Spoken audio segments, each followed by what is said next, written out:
ಅಂತ ಮತ್ತೆ ದೇವಸ್ಥಾನಕ್ಕೆ ಹೋಗಿದ್ರ ಪ್ರಸಾದನೂ ತಂದಿಲ್ವಾ? ಪ್ರಸಾದ ಇರ್ಲಿಲ್ಲಪ್ಪ, ಕೊಡ್ಲಿಲ್ಲ, ಬರೀ ಹೂವೆ ಕೊಟ್ರು. ಇಡ್ಕೊಳಪ್ಪ ಕಿವಿಗೆ, ಇಡ್ಕೊಳಪ್ಪ.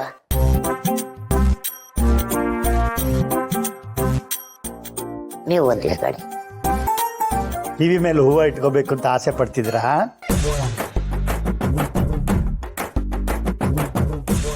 ಅತ್ತೆ, ಪೂಜೆ ತುಂಬಾ ಜೋರಾಗಿ ನಡೆದಿರ್ಬೇಕು. ಅಯ್ಯೋ, ಅದನ್ನೇನ್ ಕೇಳ್ತಿ? ಧನ ಕೊಡದ ಲಕ್ಷ್ಮಿ. ಪ್ಲೇಟ್ ಮೇಲ್ ಪ್ಲೇಟು, ಪ್ಲೇಟ್ ಮೇಲ್ ಪ್ಲೇಟು, ಪ್ಲೇಟ್ ಮೇಲ್ ಪ್ಲೇಟು ಬರ್ತಾನೆ ಇತ್ತು. ಹೊಟ್ಟೆ ಪೂರ್ತಿ ಪೂಜೆನೆ. ಏನು ಪ್ಲೇಟ್ ಮೇಲ್ ಪ್ಲೇಟು ಹೊಟ್ಟೆ ಪೂರ್ತಿ ಪೂಜನಾ? ಏನ್ ಹೇಳ್ತಾ ಇದ್ದೀರಾ? ಇದಕ್ಕೇನು ಗೊತ್ತಾಗತ್ತೆ? ಪ್ಲೇಟ್ ಮೇಲ್ ಪ್ಲೇಟು ಅಂದ್ರೆ ಹೋಮ ಮಾಡಿಸ್ತಿದ್ನಲ್ಲ, ಅವಾಗ ತಟ್ಟೆಲೆಲ್ಲ ಪೂಜೆ ಸಾಮಾನು ಇಟ್ಟಿರ್ತೀವಲ್ಲ, ಹೂವ, ಹಣ್ಣು, ಅಕ್ಕಿ, ಕಾಯಿ, ಅದು ಇದು ಎಲ್ಲ. ಅವರು ಒಂದೊಂದೊಂದು ಕೇಳ್ತಿದ್ರು, ನಾನು ಒಂದೊಂದು ಕೊಡ್ತಿದ್ದೆ. ಅದಕ್ಕೆ ಪ್ಲೇಟ್ ಮೇಲ್ ಪ್ಲೇಟು ಒಂದಿದ್ದು. ಏನಿಲ್ಲ.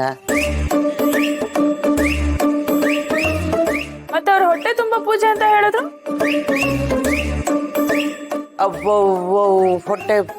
ಹೊಟ್ಟೆ ಅಲ್ಲ, ಮನಸ್ಸು ತುಂಬಾ ಪೂಜೆ ಆಯ್ತು ಅಂತ ಹೇಳಿದ್ದು.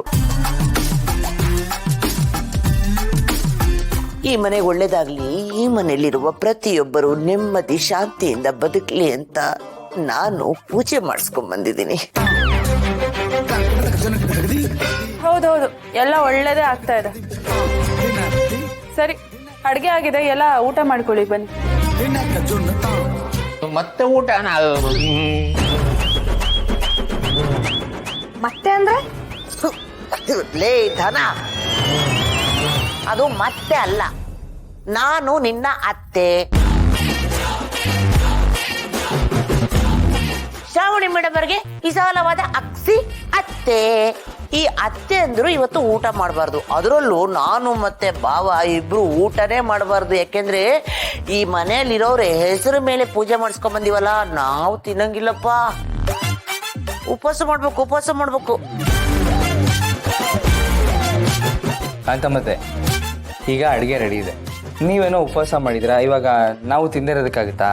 ಬನ್ನಿ ಊಟ ಮಾಡಿ ಒಂದ್ ಸ್ವಲ್ಪ. ಹೇಗಪ್ಪ ಊಟ ಮಾಡೋದು ಈಗಾಗ್ಲೇ?